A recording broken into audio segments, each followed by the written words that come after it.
Welcome to episode 85 of Gods and Heroes of Ancient Greece. My name is MyLinda Butterworth, and today we continue with the tales of Troy and the story of the fight at the wall. The Argives had erected the trench and the wall around their ships without making offerings to the gods, and so it was that these fortifications were not destined to protect them. Now, in the 10th year of the siege, Poseidon and Apollo finally resolved to destroy the whole structure by loosing the mountain streams on it and by churning up the sea. They decided to do this immediately after the fall of Troy. The din of battle swelled around the camp, and the Argives, dreading Hector's fury, crowded against their ships. Hector raged among his men like a lion, bidding them cross the trench, but the horses were afraid. When they reached the edge, they reared and snorted, for it was too wide to leap, too steeply sloped to cross, and set with pointed stakes besides. Only foot soldiers could venture the crossing.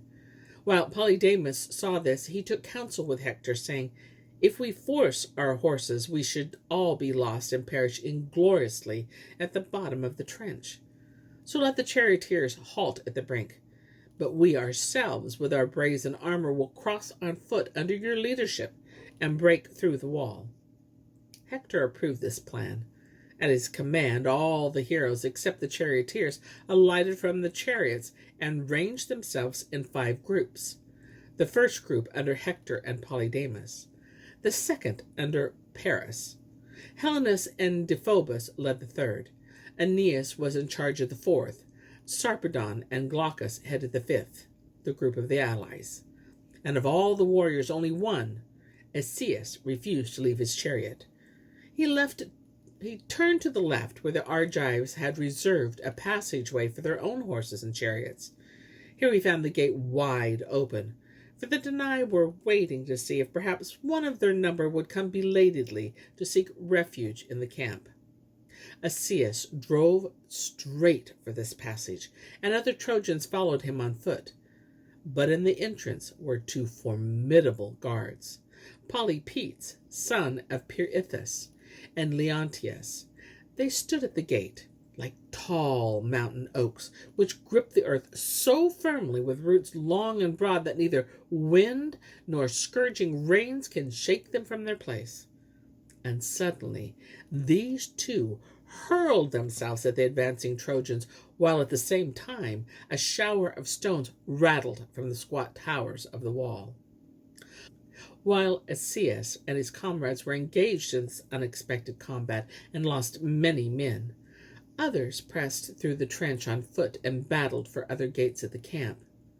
Now, the Achaeans were concentrating all their strength on defending their ships, and those of the gods who favored them gazed down sadly from Olympus. Only one of the Trojan battalions, that most numerous and with the bravest men, led by Hector and Polydamas, delayed, undecided, in front of the trench, for they had seen an evil omen, an eagle flying on the left above their host. In his talons he clutched a red snake, which squirmed and, curving backward, bit the bird in the neck. Stung with pain, he dropped it and flew away, and the snake fell in the very midst of the Trojans. With horror they watched it writhing in the dust, and they accepted the whole occurrence as a sign from Zeus. "Let us stop," Polydamas, son of Panthous, called to his friend Hector in alarm. "The fate of the eagle who did not succeed in carrying home his prey may be in store for us too." But Hector said scornfully, "How do birds concern me? Let them fly right or left. I rely on the pledge of Zeus. For me, all that counts is to rescue our country. Why shudder at the thought of the flight? Even if all of us lose our lives at the ships, we still have no fear of death, for you have not the courage to face the foe. But let me tell you that you should really flee. My own lance will slay you." So said Hector, and strode forward, and all the rest followed him and shouted the savage war cry. Down from the mountains of Ida, Zeus sent a great wind that whipped up the dust and swept it on the ships, so that the confidence of the Argives ebbed while the Trojans, trusting the sign of the thunderer and their own strengths, prepared to destroy the wall of the Danai by tearing down the battlements and digging up the stakes of the palisade. But the Argives never faltered. Firm on the ramparts, they stood with their shields and greeted the attackers with stones and missiles. The two Argives made the rounds on the wall. They spoke to the fighters in the towers, kindly to the brave and menacingly to the slackers. And all the while stones flew here and there as thick as snowflakes. But Hector could not have broken the massive bolts of the gate had not Zeus incited his son Sarpedon, the Lycian, with his gold-rimmed shield, to spring on his enemies like a hungry lion, and swiftly say to Glaucus, his friend, "Why should we Lycians have seats of honor at the banquet, or should the brimming cups be offered first to us, as if we were gods, if we do not distinguish ourselves when the fight goes hardest? Come, let us heighten our own glory, or by our death the glory of others." Glaucus heard and kindled all his comrades' words, and both stormed straight ahead with their Lycian warriors. Mnestheus, looking down from his tower, started when he saw them rage forward, a terror to his countrymen. Timidly, he looked about for support. In the distance, he could see the two Argives, and close at hand, Teucer, returning from the huts. But his call for help could not reach them. It was thrown back by the clash of helmets and shields and drowned in the roar of battle. So he sent Zeus, the herald, to the two Argives with a message for the son of Telamon and his brother Teucer to come to his aid.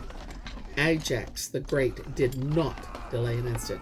With Teucer and Pandion, who carried his bow, he hastened toward the tower along the inside of the wall. They reached Mnestheus just as the Lycians were beginning to scale the ramparts.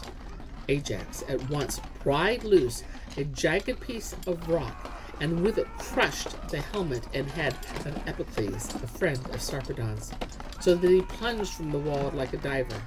And Teucer wounded the bare arm of Glaucus while he was climbing the wall.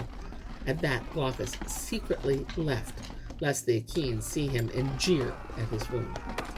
Stricken with grief, Sarpedon saw his friend steal out of the battle, but he himself climbed the wall, pierced Alcmon, son of Hector, with his lance, and then shook the rampart so mightily that it gave way, and a path lay open to the Trojans. Ajax and Teucer met the onslaught. Teucer shot an arrow into Sarpedon's shield strap, while Ajax pierced the shield itself, and the thrust of his lance was so forceful that for a moment the Lycian recoiled.